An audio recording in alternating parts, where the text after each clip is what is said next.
करोड़ के आसपास आया है। स्टॉक 2.25% ऊपर आपको कारोबार करते हुए दिखाई देगा। तो ये बजाज इलेक्ट्रिकल्स के नंबर्स जो अभी भी आए हैं और प्रॉफिट और साथ ही रेवेन्यू दोनों में ही ग्रोथ देखने को मिली है। लेकिन बात करेंगे भारत इलेक्ट्रॉनिक्स की। चौथी तिमाही में बीईएल के नतीजे अच्छे रहे हैं। क्वार्टर फोर में मुनाफा 20% और आय 2% बढ़ी है। एबिटा में 16% की ग्रोथ रही है। मार्जिन भी 25% से बढ़कर 28% हुए हैं। FY23 में कंपनी को करीब 18,000 के नए ऑर्डर्स मिले हैं। और FY24 के लिए क्या है ऑर्डर बुक अनुमान, क्वार्टर फोर नतीजे और ग्रोथ प्लान पर बात करने के लिए हमारे साथ मैनेजमेंट मौजूद है बीईएल की। हमारे साथ भानु प्रकाश श्रीवास्तव मौजूद है जो कि सीएमडी हैं बीईएल के। भानु जी नमस्कार, स्वागत है आपका।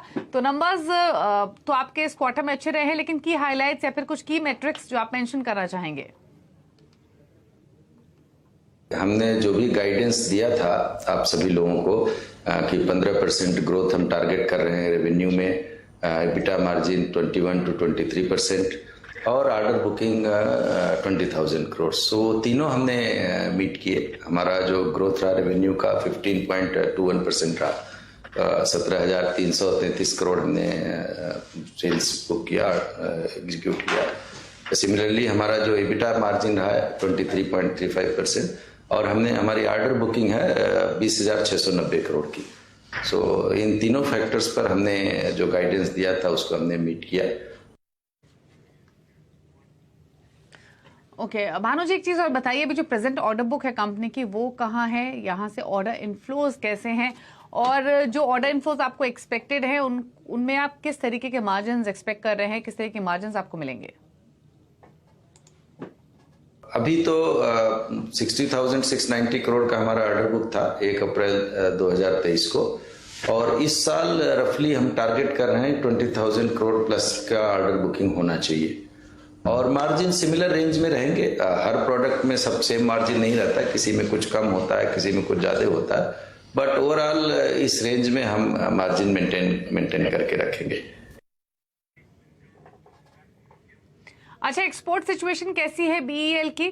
ऑलरेडी आपके ओवरसीज मार्केट में प्रेजेंस है, लेकिन ओवरऑल एक्सपोर्ट्स कैसे रहे हैं?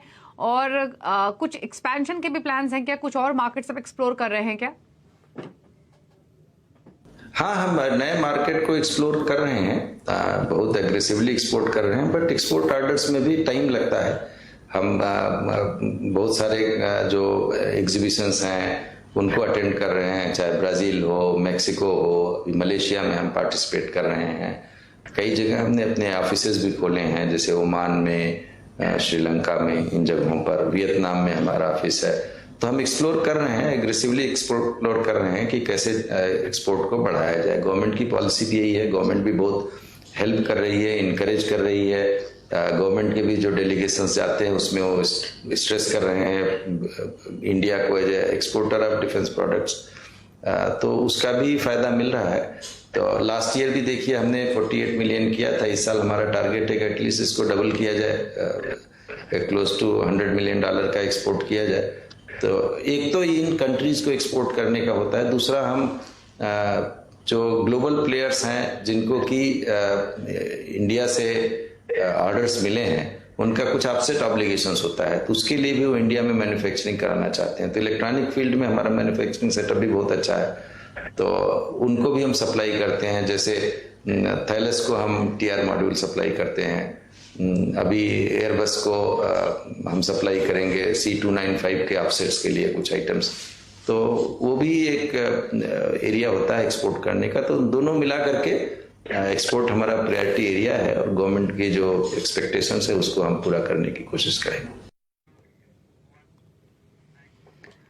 चलिए, शुक्रिया सर बातचीत करने के लिए सीएनबीसी आवाज से और नंबर्स पर आगे का आउटलुक शेयर करने के लिए। थैंक यू, गुड लक आपको आगे के क्वार्टर्स